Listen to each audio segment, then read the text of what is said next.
বাড়ির জন্য ভিত কাটতেই উদ্ধার মানুষের মাথার খুলি ও কঙ্কাল।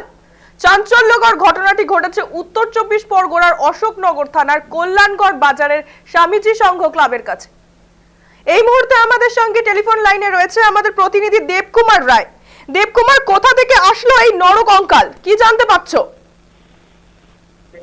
দেখো, তোমাকে বলে রাখি, ঘটনাটি ঘটেছে অশোকনগর থানার কল্যাণগড় বাজার এলাকায় স্বামীজি সংঘ ক্লাবের পাশে। একটি বাড়িতে কিন্তু বাড়ি করার জন্য, ভিট করার জন্য মাটি কাটছিল। মাটি কাটতেই কিন্তু এই কঙ্কাল উদ্ধার হয় এবং সাথে সাথে খবর দেওয়া হয় অশোকনগর থানা, এবং অশোকনগর থানা ভারপ্রাপ্ত আধিকারিক চিন্তামণি নস্করের নেতৃত্বে বিশাল পুলিশ বাহিনী আসে ঘটনাস্থলে।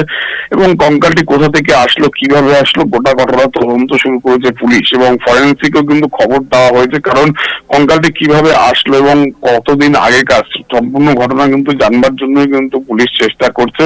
এবং যারা বাড়ি করছিল, মিস্ত্রি মাটি কাটছিল, এই কঙ্কাল উদ্ধারের ঘটনা কিন্তু তারাও কিন্তু ভয় পেয়ে যায়, কারণ হঠাৎ করে এই কঙ্কাল সামনে চলে আসায় কিন্তু তারা ভয় পায়, এবং স্থানীয় মানুষজনও কিন্তু এই ঘটনা কিন্তু তারা কিন্তু আতঙ্কিত হয়ে পড়ে। পায়েল, অনেক ধন্যবাদ দেবকুমার আমাদের সঙ্গে থাকার জন্য।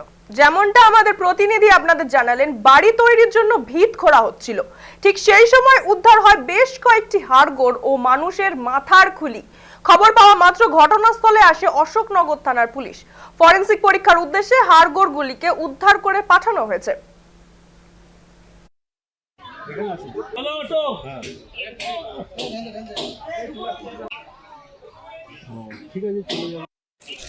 ওই যে পাওয়া গেছে, যে দেখা যাচ্ছে মাথার খুলি আর হাত।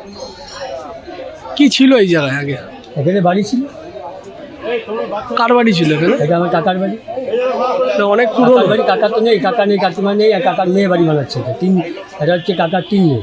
আমি তো দেখিনি, মিস্ত্রি ডাক দিয়ে দেখালো যেরকম মাথার খুলি পাওয়া গেছে। আমরা এসে দেখে পরে ওই হাড়গোড় একটু এই দেখো না, আপনারা কি জানতেন আগে?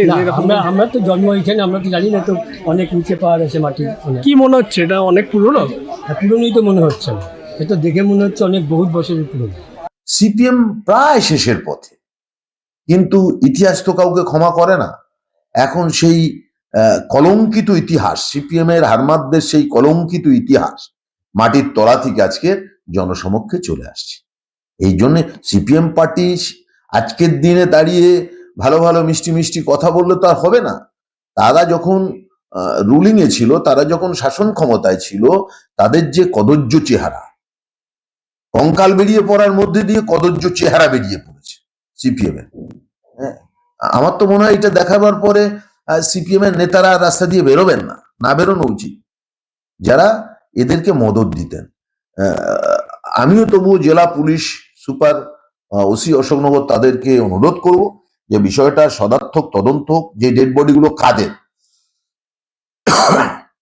এবং এখনো ওই যে তারা যে 3 জনের নাম আমি বললাম, বিজন মুখার্জি মারা গেছে, তার যে সাগরেদ সহযোগী জগদীশ সমাদ্দার, খগেন নন্দী বেঁচে আছে, তারা কোথায় আছে? তাদেরকে ইন্টারোগেশন করা, যেই দেহটা কাদের হতে পারে, অর্থাৎ সূত্র কিন্তু পাওয়া যেতে পারে। সুতরাং আমি বারাসাতের পুলিশ সুপার, সমস্ত পুলিশ আধিকারিক, পুলিশ প্রশাসনকে অনুরোধ করব যে সত্য উদ্ঘাটিত হোক এবং দোষীরা সাজা পাক।